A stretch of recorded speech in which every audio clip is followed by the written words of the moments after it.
রাসূল করিম সাল্লাল্লাহু আলাইহি ওয়াসাল্লাম এই মাসে জন্মগ্রহণ করেছেন, এতে কি আমরা খুশি না বেজার?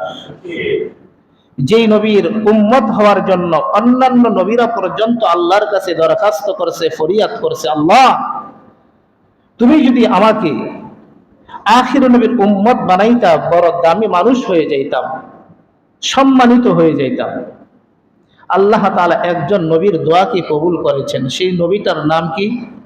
হযরতে ঈসা আলাইহিস সালাতু ওয়াস সালাম।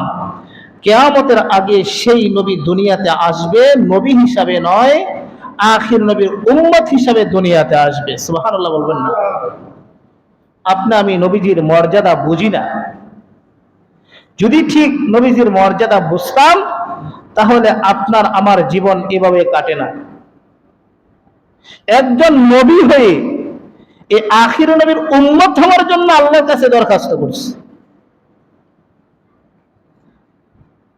আর রাসূলুল্লাহ সাল্লাল্লাহু আলাইহি ওয়াসাল্লাম দুনিয়াতে আসার আগেই রাসূলের সূরত সিরত সম্পর্কে যত সহিফা দুনিয়াতে আল্লাহ তাআলা পাঠিয়েছেন, আল্লাহ তাআলা সমস্ত সহিফার ভিতরে, তাওরাত, জাবর, ইনজিলের ভিতরে রাসূলুল্লাহ সাল্লাল্লাহু আলাইহি ওয়াসাল্লামের আদর্শের কথা বলে দিয়েছেন।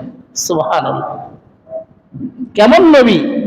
যত সহিফা দুনিয়াতে পাঠিয়েছেন, সমস্ত সহিফার ভিতরে রাসূল দুনিয়াতে একজন আসবেন, আখির নবী, উম্মতে মুহাম্মাদি। এই নবী উম্মত, আমরা যে এই নবীর উম্মত হতে পেরেছি, এতে কি আমরা খুশি না বেজার? সমস্ত সহিফার ভিতরে রাসূলের আদর্শের কথা বলেছে, রাসূলের জিন্দেগির কথা বলেছে। এমন নবীর উম্মত আমরা। দামি মানুষ, চরিত্র আমাদের দামি হওয়া চাই।